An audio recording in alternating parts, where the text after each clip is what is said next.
Agent Barone, you head out from Atoka, Oklahoma, presumably going home.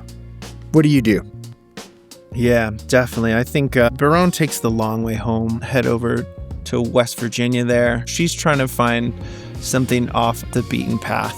She has one last thing to get off of her shoulders and out of her backpack, if you will. So we're gonna do a bit of back to nature. What she needs to find is a place in the middle of nowhere where she could dig a deep, deep hole and put Ranger McHale's head into and get the final dirt and muck of this operation off of her hands. Yeah. Do you memorialize him in any way, or is it just a nondescript hole out in the backcountry?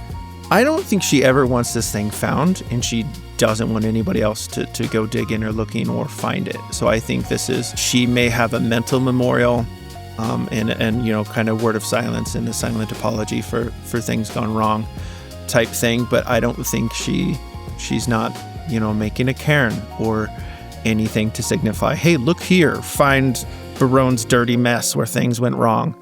I think she more is getting rid of evidence and saying a silent apology than anything else. Yeah, you bury it and have your own internal memorial, it sounds like, for the ranger. Barely knew him, but was really friendly. Can you give me a SAN roll? Yeah, sure. Sanity is 42. Okay, and that's under? No, sorry, that's what I'm aiming for. I'm aiming for 42, and I got over 54, so 54. Okay, so the failure still, you gain 1 SAN from that by getting back to nature, and you reduce a bond by 1. What responsibility are you ignoring? What responsibility am I ignoring? I think, let's see here.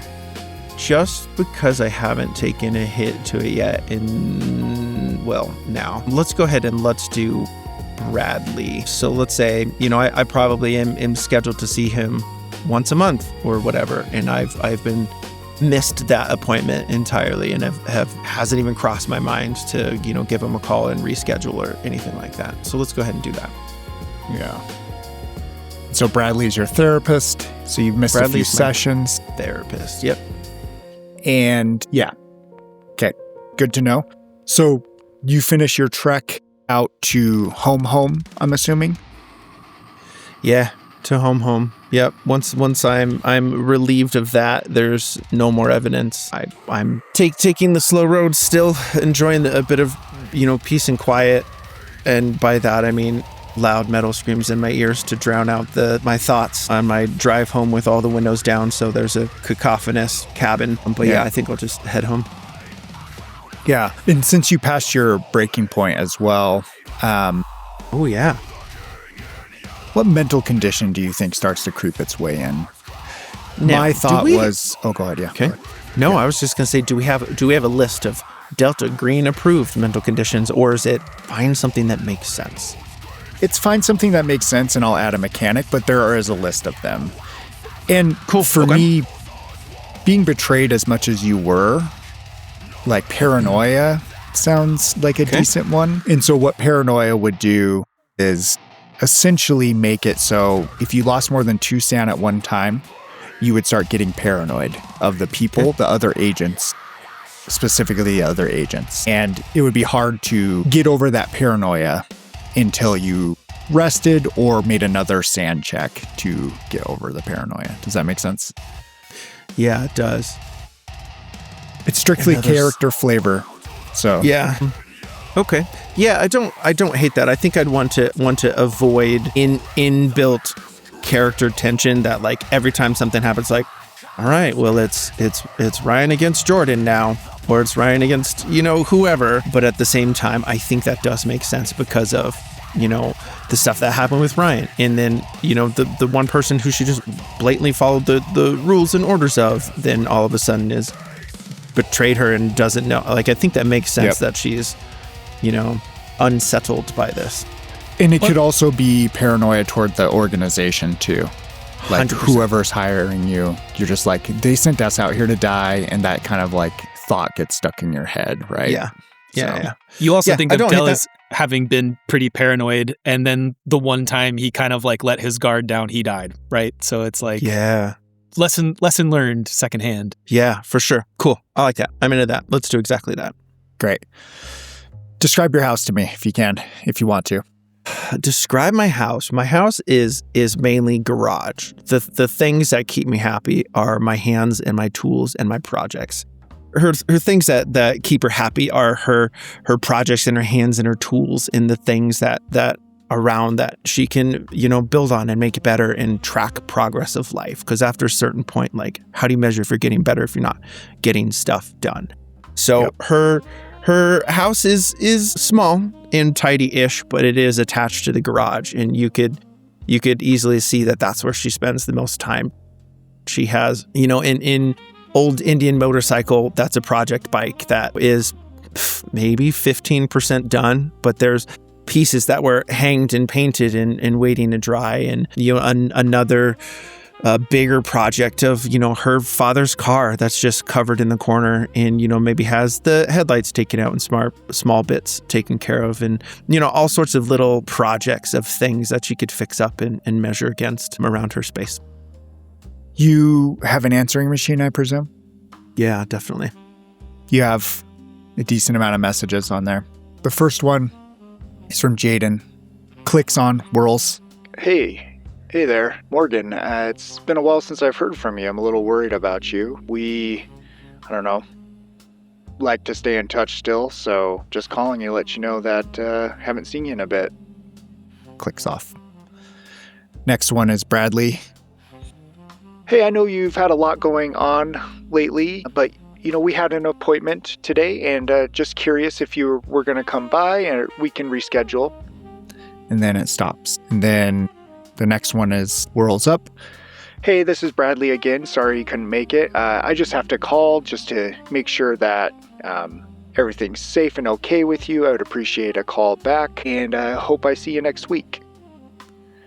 Looking at your calendar, that next week would have been yesterday. And the last message is like, Hey, Barone, this is Bradley again. Just again wanted to check if you still wanted the time slot that I have for you. Please let me know. Otherwise, I'll give you one more call, and I'll have to give up the time slot, unfortunately, if I don't hear from you. Click. And then the very last message is Jaden. Hey, I don't know what's going on, but again, I'm worried about you. Let me know when a good time to meet up is. I dropped by the place and you weren't there, so I hope you're okay. I know that, your new job has you running around quite a bit, but it's been a while since you've checked in. Barone, missing the mark left and right here, aren't you? Okay. All right. Okay. I think so. Let's go ahead and give Bradley a call back really quick, and yeah, I'll roll luck to see if he's in session or not. Yeah, great. 87, he's in session. So, but you're able to leave a message. What do you want to get across? Hey, sorry about that. I've been out of town for work for a bit. I definitely have some learnings and some things to talk. I'm still a bit busy and putting my life back together now that I'm back. But if we could schedule, I don't know, a week out from now or a couple days, let me know what works best. Yeah, call me back. Bye. Do you call Jaden? So we've taken quite a bit of hits on Jaden. What is life hit point for a relationship like this? Yeah. What's his bond at currently with you? 4. Oh, God. Okay. Yeah, your relationship with him has irrevocably changed in his eyes, basically. But you can still reach out. You can use fulfilling responsibilities to repair the bond if you want, or you can do other stuff. That's a good question. An idea was to lose myself in some books and form a new bond. But if that does the same thing as fulfilling responsibilities and building back an old bond, I think that's kind of the same thing. And now that, I have a little bit of an answer to what ails me, I don't know if I'm going to dedicate that much time digging into science. And, I might keep that journal going and do a little bit of study, but I don't think I'm going to lose myself for a cure if I already have the cure. I think having lost so many, having feeling like she's lost so many things already, I think maybe it does behoove her to try and keep what she has built. So I think I will go ahead and do fulfill responsibilities and try and build that back up with my ex-spouse. Because this is somebody, you know, I had put enough life force and energy into, you know, just to let it die because she was out of pocket for too long, you know, seems irresponsible. So let's do that. Yeah. So let's do a scene of how that manifests. Like, do you invite him out for dinner? Do you guys work on a car together? Like, how does the relationship manifest, and what can we role play to like? I think it's exactly that. I think that they met being mechanics and they both understand, you know, how working with their hands, and that's maybe why, you know, stuff didn't necessarily work out, because that's where it stopped. They didn't know how to work with the voice of their hearts, and hands is what they knew most. So she knows that she can lean on that. So I think that's exactly what she's going to do. She's, you know, gonna nudge the Indian motorcycle project and ask for a bit of help with that. Great. Yeah. You give him a call. He's like, hello. Hey, Jaden. Hey, it's me. Morgan. Listen, I'm really sorry. I've been out of touch for a bit. There's a lot of stuff's happened at work, and you know how it goes with the CIA. There's some things you can't really talk about, and you just kind of choke on or work past. And I'm somewhere in between the two. You fix their cars, Morgan. Like, what do you mean? You can't talk about the type of engine they got, or if it's a V8 or is it some secret engine that you're working on out there? No, they're like V6 turbos and shit, and they're just crazy all over the place, which, you know, breaks my brain a bit. Yeah, yes, something like that. Hey, listen, I'm sorry. If you wanna swing by, you know, sometime this weekend and maybe put a little bit of time in the old Indian, maybe I could use some help and hear what you've been up to. I'm a little busy, Morgan. Let me see. I'll have to get back to you on that. Go ahead and roll sanity again. D3, and I got a 23 success. Great. Go ahead and give me a D6, we got a 2. Okay. So you improve the bond by 2, right? So in a day, he gives you a call back and says he's going to be by this weekend. And he brings his tool. He has specialty tools for motorcycles, and you have the same ones, but I presume it's a guy thing. You let him bring his tools out. You know that he would appreciate that. And you guys set to work and shoot the shit. He does bring up, says, there's a distance there. And he's like, you know, you seem strange, Morgan. What's going on? Why are you so... I don't know. You're a little different. Yeah, definitely a bit. You know, we were never really good about talking emotions and stuff, and kind of let our hands do our talking, which built up some walls. And sometimes those walls need to stay up for a bit. And I'll tell you what, if I ever need to dig into it a bit more, instead of just need somebody to lean on for a bit of help and a bit of solitude, I'll let you know. But if you could respect that just a little bit, I'd appreciate that. Yeah. Do you want a beer? Yeah, I'll grab it. So, yeah, hey, thanks. Great. He knows where it's at. Pops open the fridge, grabs a beer.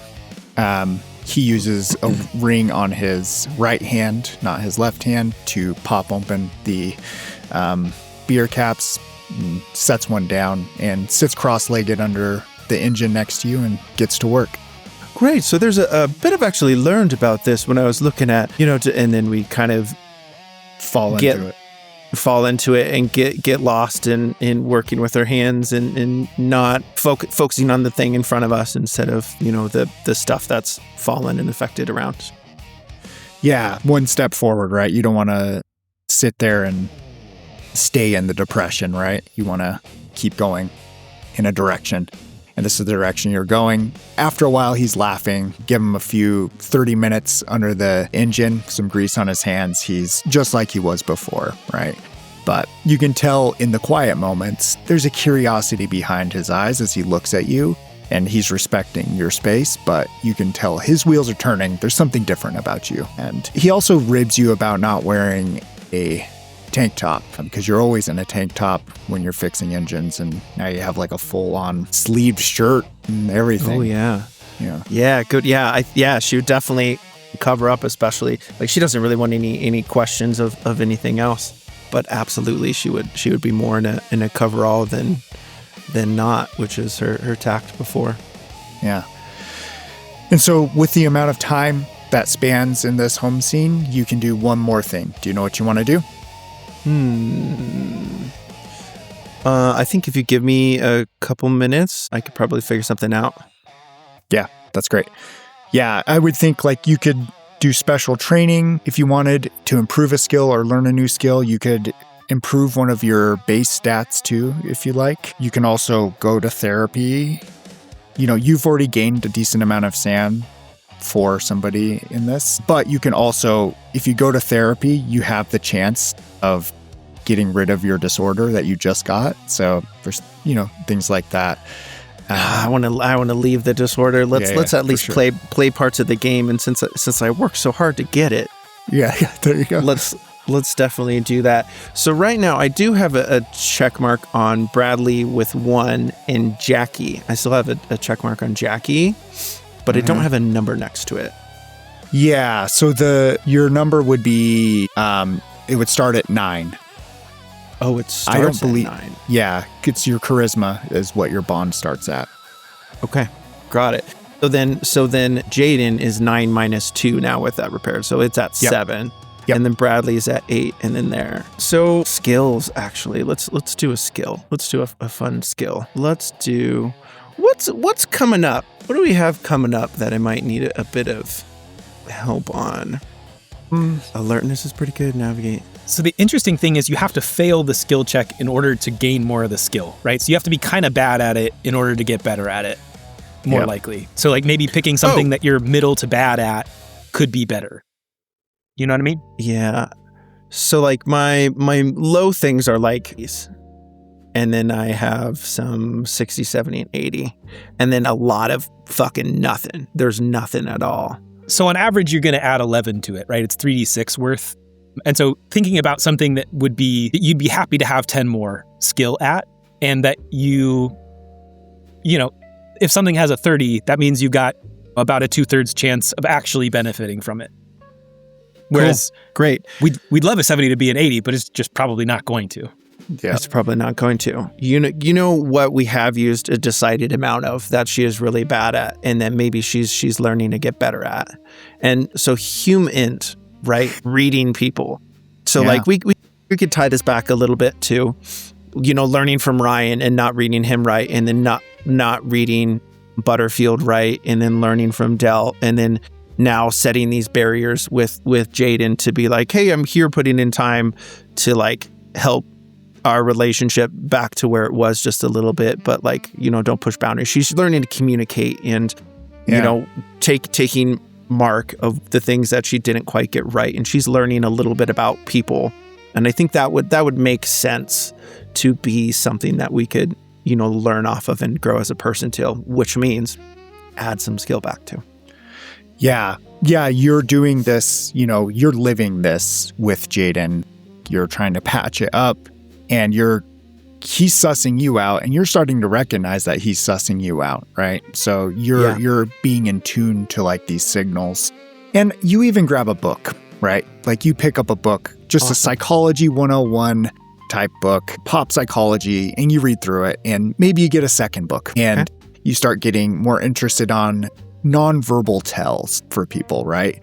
And then that leads you to a poker book where you're like, okay, like how do you tell when somebody's bluffing, right? So you pick up this like poker book, and go ahead and roll me your human right now. Awesome. Sure. So human right now is 12. So I just got 2 from failing so many times. So human is 12. Obviously, I'm not going to get under that. Oh, that's a lie. I got a 006. I take it that's not 600. I take it that's a 6. Let's see. Just seeing if there's any gain at all. Oh, no. Well, bites you in the butt, that one. I mean, yeah, the beauty part is, I guess, that a 6 wouldn't have worked anywhere, right? It's not like you picked the wrong skill. Literally anywhere. The dice fucked you. You don't gain any human, sorry. But you also... it was a 43, ding dang. Yeah, because you narrated it so well and tied it to Jaden, I won't make you lose, because you also lose one from a bond if you do that, because you're spending time doing that. But since you're doing it live with Jaden, like, you get to keep it. Okay. Yeah. And yeah, Barone, what would you do on a Friday night outside of the home? Like, let's say you're going out. Would you do? Yeah, I think, what were we talking about a little bit ago? I think going to like dirt rallies, finding local dirt rallies or like forest races, kind of anything like that she could hear a loud engine and see some speed, and watch people move and feel and be alive is what she's gonna do. So be it a, forest race, a local dirt rally, anything like that, I think would be right up her vein to blow some steam. Great. What do you drive usually? What do I drive? So she does have a healthy affinity for her Bronco. Okay. Yeah. So I would say a 1987 Ford Bronco that she has repainted who knows how many times. After every time she rebuilds a bit or this or that and feels like a change, it's like somebody dyeing their hair, but instead of dyeing her hair, she changes her car color because that's something she could add to another project in it, signifies how she's feeling that year or 2 years or however often she does it. Yeah. Sorry. What color is it now? Let's do like a dark navy blue. Okay. Yeah. Yeah. You're watching the Derby. It's really fucking loud and the cars are just smashing into each other. And there's usually a break between like different rungs of the race. And during a downtime one, the announcer's kind of talking, and then an announcement comes up saying that a Navy Bronco in the parking lot has its lights on. Oh, whoop. Oh, shit. And she finishes the last spittle of Budweiser, Bud Heavy, if you will, that was in her bottle, and she sets it down next to where she was sitting, up on the bleachers. And, that's her baby. She doesn't want it to, have anything wrong with it, so she heads right out to take care of it. You get out there and the lights aren't on in your Bronco. What do? I think that the first thing that she does is reach back and make sure that trusty, GP100 is still tucked in the back of her waistband, folds her flannel back around it again so it's secured, and takes kind of a wide arc around the side of her car. Yeah. As you're walking around the car, you notice the gas thing is open on your car, your gas tank flap. Yep. I'll take a little glance around and then edge my way over, stick a finger in there like I have so many times, and pop that bad boy all the way open to make sure nobody's tinkered with it. Yeah, in fact, you have a lock for it. You have a lock gas cap and you pop it open. There's nothing in there. While you're down there, you're holding the tire and you feel something on the tire. You grab it. Yep, absolutely. It's just a paper sack with something in it. I give it a little rattle. Does it make any sounds? Just one object, doesn't make really any sounds. Feels plastic. There's like a texture on it. Okay, so likely can't be anything too harmful. She'll just do a quick turn around and glance around the parking lot, and if she doesn't see anybody, she's going to get inside her car and then go ahead and open it up. Yeah, it's a brick, brand new Nokia phone, and you power it on. It comes on, and in there is the one saved number, and that's it. Okay, I ignore that and open up Snake instead and start playing Snake. And then after about 45 seconds, I've lost as many times as somebody can in that amount of time. Gets a bit frustrated. She's like, all right, Butterfield, what do you have for me now? And then I'll go ahead and give the number a call. Yeah, you give the number a call and it reads off another phone number. You give that number a call. It reads off another phone number. You give that number a call, and a pre-recorded message fizzes to life. And what it tells you is next to nothing. It says, in 3 days, El Paso, Texas. Great. And I mean, it doesn't necessarily need to have been written down per se, but I think her first inkling is to get out a piece of paper and grab her trusty number 2 pencil from the visor and write down 3 days of Paso, Texas, and just write down the date and circle it. What do you do with the phone? I think she keeps it for now. She's not going to dispose of it here in the middle of nowhere. She's going to find a better place. She knows a little bit better than that. For now, she'll just tuck it into the pocket of fleece and rev up the engine of that Ford Bronco and then turn on her lights and head out and away from the Derby. Great. And that's where we'll leave Barone. Caroline. Fucking 6. A 6. Sorry. All right. Let's go, Caroline. Yeah.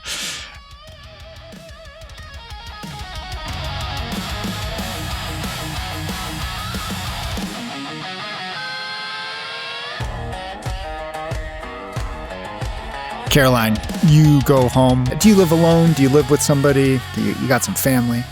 Yeah, actually, I don't have a permanent address. I have a P.O. box, but I mostly make the rounds when I come back to town. Friends, cousins, aunties, family, couch surfing to make the rounds and stop in and see people. She is undeniably parasitic in that adaptation, but I think she also is pleasant and fun enough that she doesn't feel like a leech, right? She has a large enough network that she can just dance on to the next. Yeah. So you are fluid in your housing and you spend the time with acquaintances and friends and maybe do a little partying with them here and there. You can be sure of that. Yeah. What do you get up to? Yeah, well, there is something of an unease in downtime. The idea that there is some next step to be taken, and I may not know what that is yet. But if I am to wait for someone to ask me to take it on, I'm already behind. And so I am going to take the fight to them, and I am interested in trying to ascertain anything I can about where the tendrils of this case point next. Yeah. Do you think you would look into Butterfield?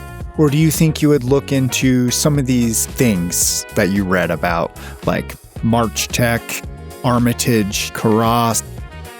Yeah, I think the other players are important here. Okay. I think Barone is thinking plenty about Butterfield for both of us, and I don't really know what to make of him. So he is less of my concern, I suppose. I am interested in what he is interested in. Great. Yeah, go ahead and you can roll both criminology and bureaucracy. Okay. All right, bureaucracy first is a 46. Plenty good under a 70. Okay. And for criminology, 24 is less than 40. Beautiful. You're tapping your networks, right? You're persuading people on the phone. You're just trying to get more information. First, some general information about March Tech. On the surface, defense contractor. There's probably more to that and more to every defense contractor as far as, you're concerned. And you look at the link between Armitage and them. Armitage basically did the R&D for March Tech. They were basically March Tech, but they spun them off. Who knows, maybe tax reasons, maybe hiding some sort of trail. And you start to contact people deeper and deeper in the organization maybe, and you're getting more and more hang-ups on you. Like, who the hell's this? Not gonna talk to you, right? And then it kind of goes quiet for a while, right? Really quiet.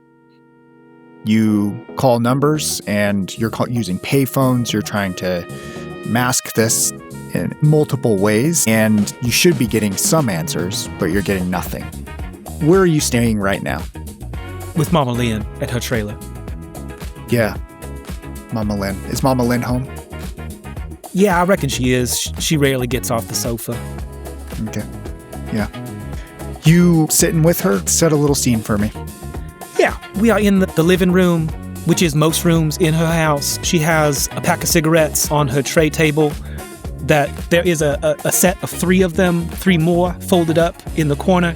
But this one is a permanent fixture right here. It might as well be a regular table. And there are nieces and nephews running about. Most of them either only have a bottom of clothes or a top of clothes on, as it is just kind of like, the trailer park's impromptu daycare, as, people go off to their day jobs and things like that, and the children are left to wander as a flock, and Mama Lynn tends to be kind of a congregating spot on account of she always has snacks and she's always home. So I think I am just talking to her about goings-ons, the people that I met, the towns that I've seen since we spoke last. Yeah. Roll alertness. Okay. Yeah, 9, which is under 20, so I'm okay. Right. You're sitting there. It is like home. It's a little irritating, honestly. Not much changes here. You were hoping there was some big change in your life, and it's been a few months since you haven't heard anything, right? And as you're sitting there, you hear like a tinking sound in the central air in this thing, right? Moving through, and you start to smell something in the air. Can you give me a con ×5? Yeah, I don't want to, but I will. I fail on a 75. Okay. Yeah. You fall peacefully asleep.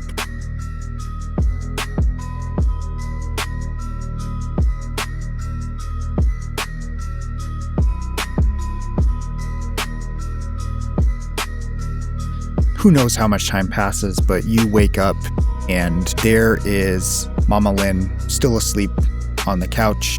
Her hands are zip-tied in front of her, and sitting across from you is a strange man you've never seen, holding a silenced pistol, and he has a hairnet on, and there is plastic on the floor below you, and he's tapping the pistol on his leg.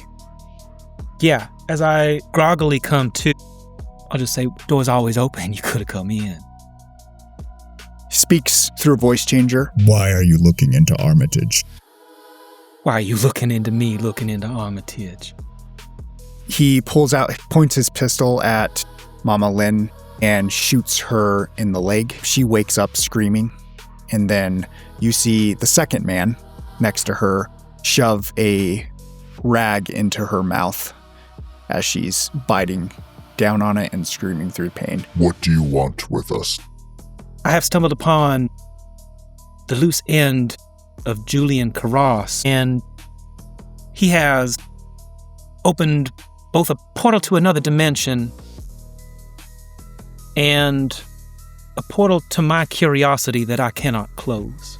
Saw the things that Karras was working on, and I know that I have so much to give to further these efforts. If only I could find someone to take me seriously.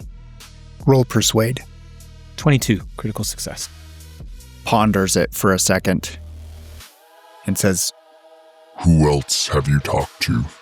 Yeah, I mean, I will be totally honest that I am working with an agent, goes by the name of Ryan Dwyer, and, I will instantaneously fess all of the information I know about that postmark address in Virginia. I will rattle it right off. What about Bob Butterfield? Well, I seem to only have had one meeting with him, and it looks an awful lot like this. So, simple to say that, well, I'm not exactly on his good side either.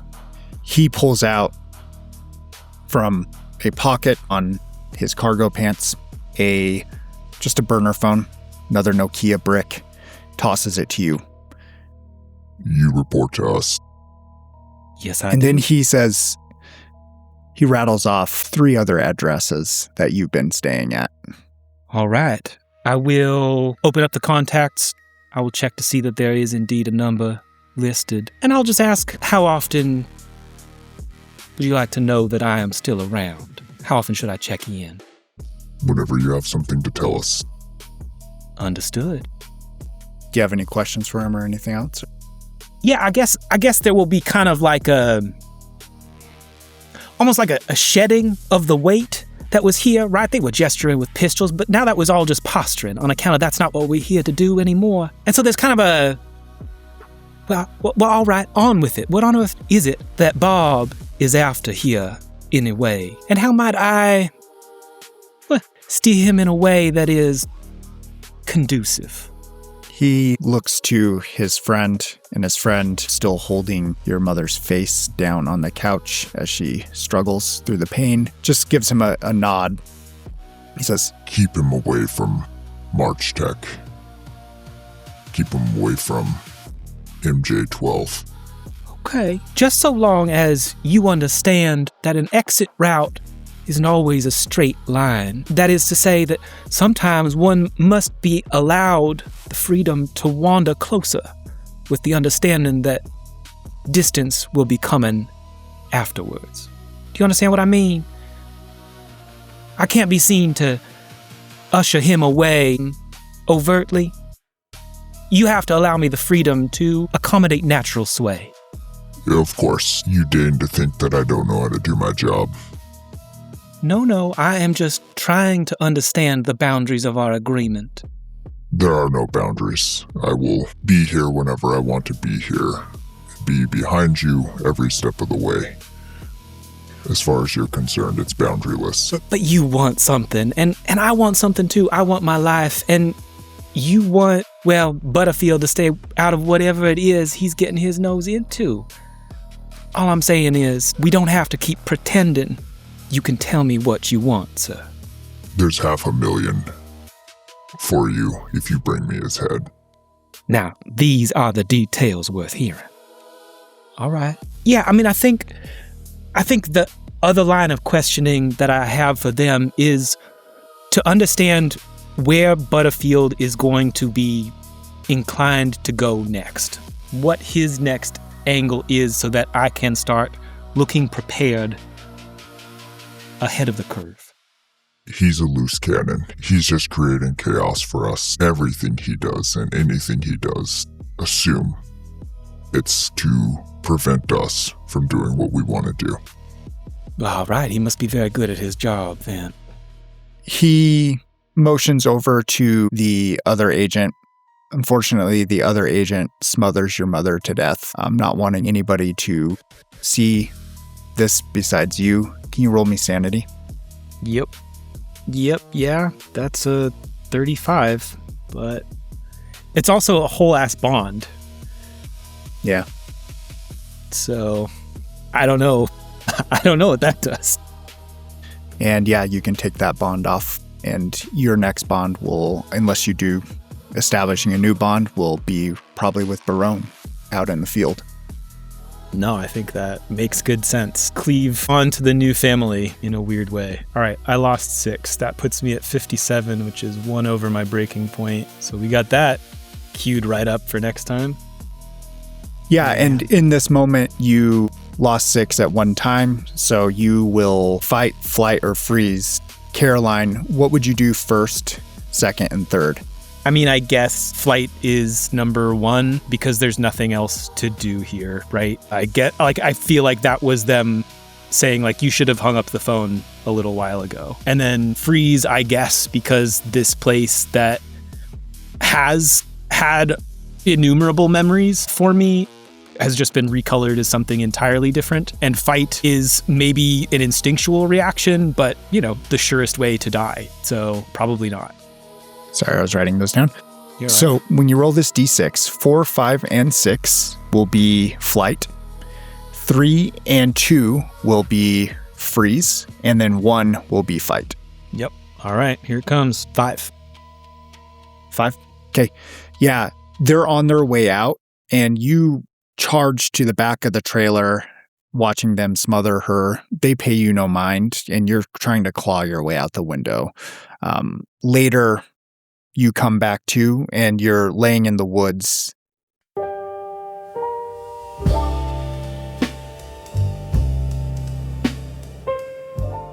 What do you do next with your home scene?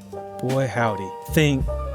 I think there is a frantic scene like someone who is packing for an abusive boyfriend that is about to come back, right? Just throwing things in a satchel, screaming out of the driveway, basically swearing off of this town. It was her home in as much as there was one, but for the same utility as she didn't have one before, there needn't be one anymore. She takes off and she is heading down closer towards New Orleans, a population center, a place with people and intoxicants and enough noise to distract her. Great. As you're doing that, you're heading out. Do you check in with your other bond at all? Cassius, yeah. Cassius, yeah. Absolutely. Yeah. I think he probably was involved in, some of this phone tree work. Yep. Later, you get to Cassius's house. Tito and Spike are on the porch, and Cassius is inside. They're both packing. They're listening to, I don't know, it's hard to say. It sounds like rap rock to you. It's like a little metally, little rocky. It's all the same anyway. Yeah. They're kind of vibing, and you get into his halfway decent house. Scarface posters all over. There is a glass case with a replica of one of the pistols from Scarface in it. And he's sitting there on the couch in his boxers and a wife beater. And he gets up and comes up and gives you a big hug. Mm-hmm. Yeah, it is absolutely reciprocated. And she'll gesture to the posters and she'll say, I love what you've done with the place, but, you could use a mountain here or there. Just, could be more piles of cocaine. It would look nice. Yes, baby, you know that my budget is very, very, very shoestring right now. It's something to aspire to. I love a little something. It's like, anyway, baby, you were talking about cocaine. While I don't have any cocaine, I do have this. And he pulls out a strange powder. He's like, sure to get you high. Say less. And she will settle in right next to him on the couch in a well-formed divot. Yeah. And then we'll cut to your next pursuit. Home scene. Yeah. Well, my next 1 to 2, if possible, would be investing in my understanding of the arts, period. And I think the direction that I go is more from the appreciation and human understanding side. So the tact that I might take for starters could be something like auction houses, finding through lines of what it is that resonates with people. When somebody gets into a bidding war, what is it that they are connecting with? Why does it make them emote? I think I might also look for an opportunity to shadow, like a museum curator, somebody who does restoration work, or they have intimate knowledge of processes and materials that go hand in hand with the way to speak about art. Yeah. You understand? Like the way to speak about mediums, the way to discuss competing ideologies. I think that's where I'm starting, to understand really kind of like the art world at its floor. So you are going to train in art. You have a 0% in it, I'm guessing? I surely do. So, yeah. So you can roll it. Yeah. Not art, but like roll your D6. Holy 14. We're starting strong. Okay. You can add 14. And so you get on with a art studio and you talk to the curator, and you do learn a lot from him with your high human. You're able to pick up on all that he's putting down. Sorry, Barone.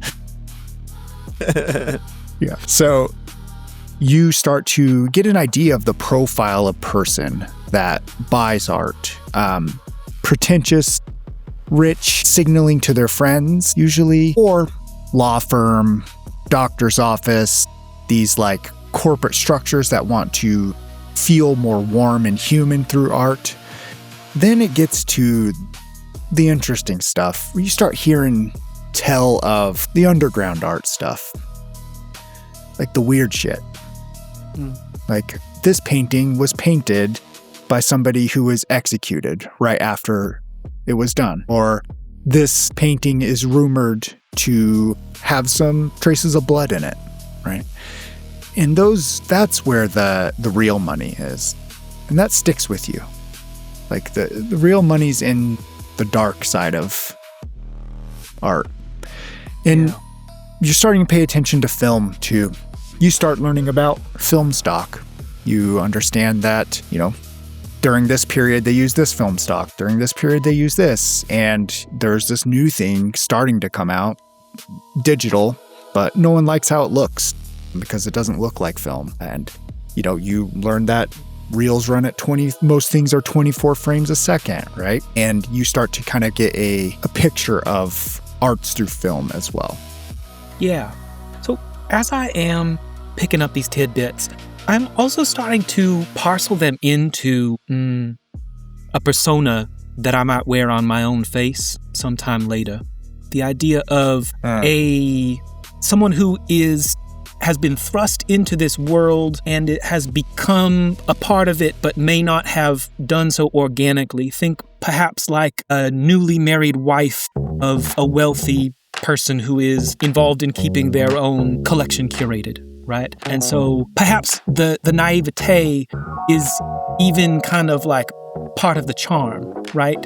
The fact that she is maybe a little in over her head, there is money floating around. Oh, I do like that one, buy it for me, won't you? That kind of a thing is, am I able to push further and do another round of art development? Yeah. You have one more thing. Is that what you want to do with it? Just going...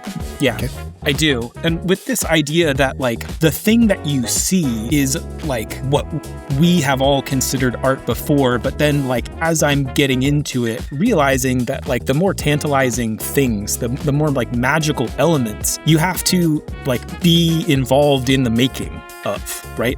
That's where it has been imparted. And so I'm observing it, but it's already there. And so in order to understand how that magic gets imparted, I'm going to find a local troupe that makes art. So specifically, I'm going to go looking for somebody who has a workshop or a loft that makes a float for the Mardi Gras parade, and that they are in the process of doing some sort of multimedia sculpture work, and that I would also like them to have some sort of supernatural bent to them, right? Maybe they're Wiccans, right? Maybe they just take this stuff a little more seriously than people who normally cut shapes out of foam, right? That's great. They're not Wiccans. You meet up with some people who practice voodoo. It's Louisiana. Very easy to find. In fact, they have a church, and it's run out of the back of a tavern called the Nola Voodoo Tavern. They are building a float out there, and they're doing multimedia sculptures with wax and paper mache, things like that, to build this big skeletal looking thing. Yeah. Go ahead and give me the roll, but go ahead, yeah. Yeah. Well, I'll roll against the 14. I think in jumping into this, there is a willingness to get messy in a way that is not just physical, right? It is spilling of self and soul. The idea that my blood should be in this thing. I should be a part of this craft. I got what is that? 39. That's above. Let's see here, 3d6. 14 more. Jesus. Up to a 28. And then I do have to kind of take a specialization, right? Mm-hmm. So I think your human bent is your art is the art of people, right? And the art of artists, right? So I think you can use it to profile, right? Okay. So I would say you can just keep it art, and you don't have to specialize if you don't want to. So okay, yeah. I mean, I guess we have our own understanding of what that knowledge means. Yeah, you could just type in meat art. Yeah. Brain art. Meat art. I do like that. But yeah, as you're working with the voodoo people, you start to grow an affinity for these folks out here. They, you've heard, voodoo's all about sacrifice, all about these things, right? And some of it's a part of it, but really, it humanizes it, seeing it in front of you. It's not, a lot of it's dispelled. And, you learn that voodoo comes from, the phone language, which is, from West Africa, and it just means spirit. And it's spirit, this voodoo, we talk about voodoo dolls and things like that. And you really start to kind of vibe with it a little bit as you're learning more and more about it. Yeah, absolutely. I think... Can you roll me a luck? Yeah. 49. Close as it gets. Yeah. Who are you staying with here?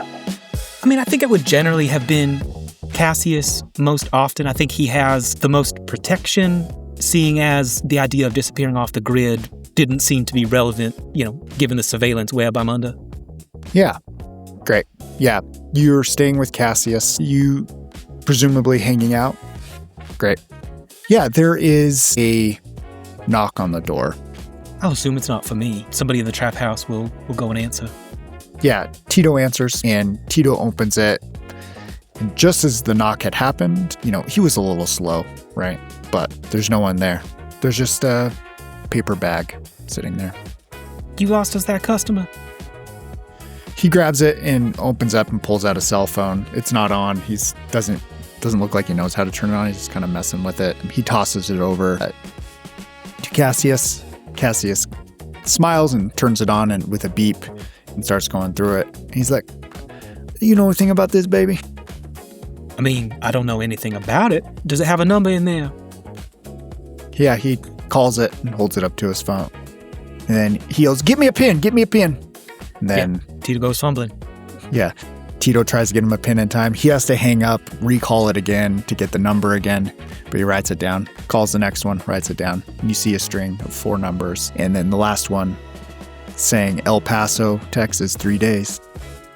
Do you have any business in El Paso? Baby, I am not the sharpest tool in the shed, but you and I both know the type of shit you were looking into falls directly in this realm. And he hands you the phone. Look, I was just trying to make sure you didn't want it. I'll go. I don't mind. I've never been to Texas. Never thought I would go. I'm a little too hot for me, but try to. There's not much to like, but duty calls. I can join you, baby. I worry. Yeah, but you're much better here, I think, than worrying. Well, sweetie.